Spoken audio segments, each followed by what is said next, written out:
Have you ever felt like you're on a hamster wheel, constantly chasing happiness? You're running faster and faster, putting in more and more effort, but somehow you end up feeling just as exhausted and unfulfilled as when you started. It's like that perfect sunset on the horizon. It's breathtakingly beautiful, and you start walking towards it, eager to get closer. But the closer you think you're getting, the further away it seems to move. You never quite reach it. Or think about the anticipation of a birthday present as a child. The excitement builds and builds. You can barely contain yourself. You finally tear open the wrapping paper, and there it is. A wave of joy washes over you for a little while. But then, that feeling fades, and you're already starting to think about the next thing, the next hit of happiness you need to find.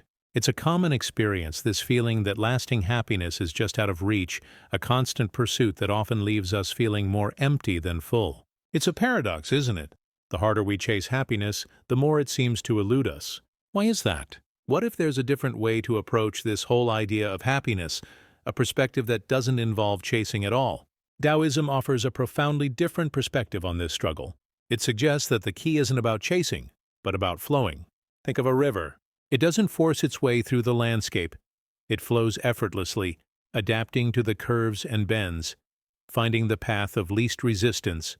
This natural flow is a central idea in Taoism. Two key concepts help us understand this. The first is De, which is often translated as virtue or power. But it's not about moral virtue in the way we often think of it. It's more about the inherent natural power that comes from being in alignment with the Tao, the natural order of the universe. It's like cultivating inner strength by living in harmony with the way things are, not by fighting against them. The second concept is Ziran, which means naturalness or spontaneity.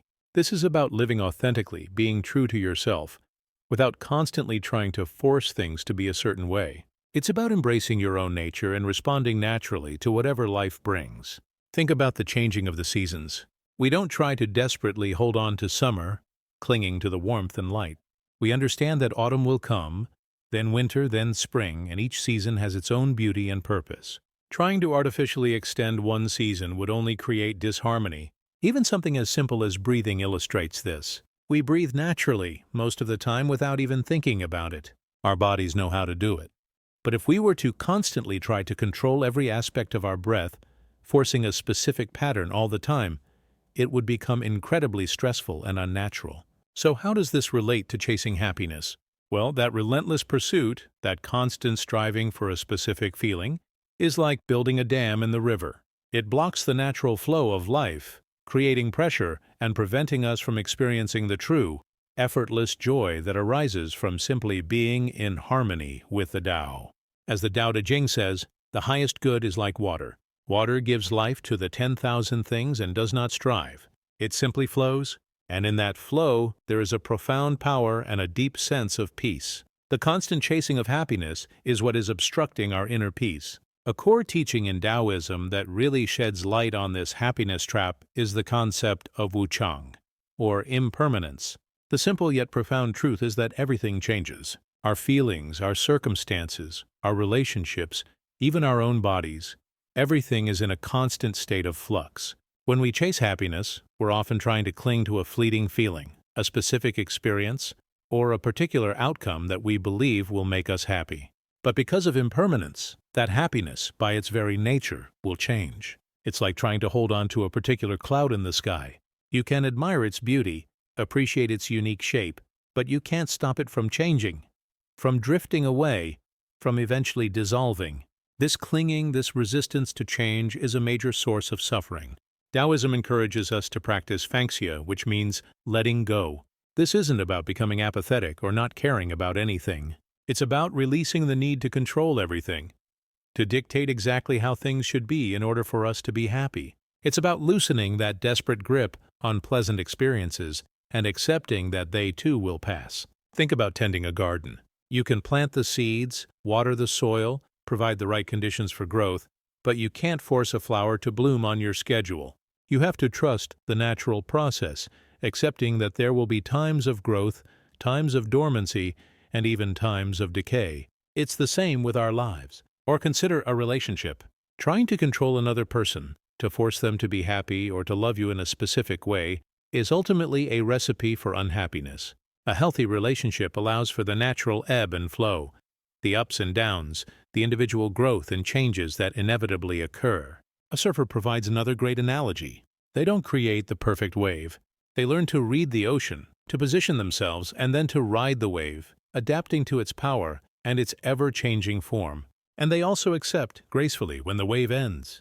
They don't try to cling to it because they know another wave will come.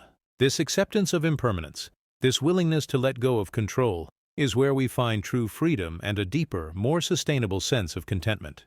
It's about realizing that happiness isn't something to be captured and held, but something to be experienced in the flow of life itself. So how do we actually do this? How do we shift from chasing happiness to cultivating contentment within? Taoism offers some very practical approaches. One key principle is Wu Wei, which is often translated as non-action or non-doing. But it's not about being passive or doing nothing at all. It's about acting in harmony with the Tao, without unnecessary striving or forcing. It's about finding that effortless flow, where your actions arise naturally from a place of inner stillness and alignment. A powerful way to cultivate this is by focusing on the present moment, what we might call Jin. So often, our minds are either dwelling on the past, replaying old hurts or regrets, or anxiously projecting into the future, worrying about what might happen. This constant mental chatter keeps us disconnected from the only moment we actually have, now.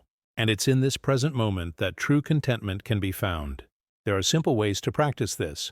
Try mindful walking, for example. Instead of rushing to your destination, lost in thought, pay attention to each step. Feel the ground beneath your feet, the air on your skin, the movement of your body. Notice the sights and sounds around you. Be fully present, or practice appreciating the simple pleasures of everyday life. Savor the taste and aroma of your morning tea.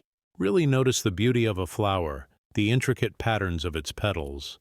Feel the warmth of the sun on your face. These seemingly small moments, when fully experienced, can be incredibly rich and fulfilling. Another practical application is learning to respond, rather than react to challenging situations. When something difficult happens, our first impulse is often to react impulsively, driven by anger, fear, or frustration.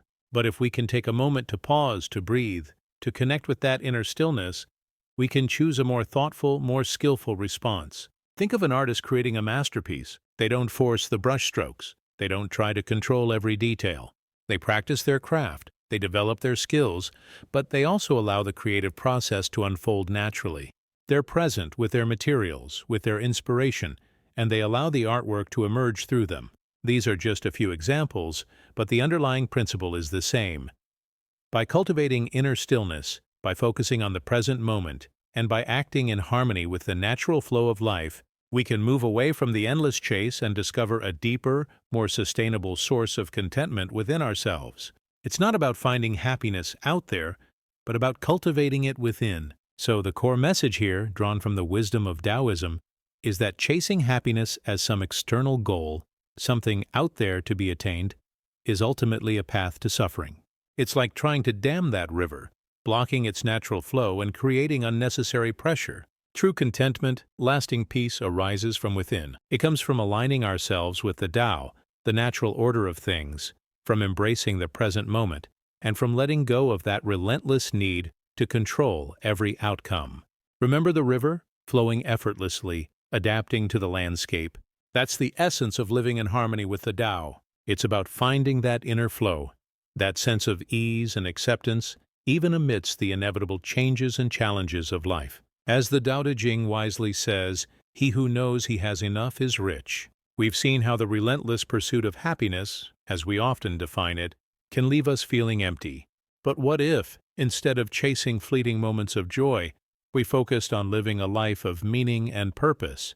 Not a purpose driven by external pressure or societal expectations, but one that arises naturally from within, from aligning with our true nature. How can we find that authentic purpose? And how can we live it without falling back into the trap of striving and forcing? Join us next time, where we explore the Taoist guide to living with purpose without the pressure.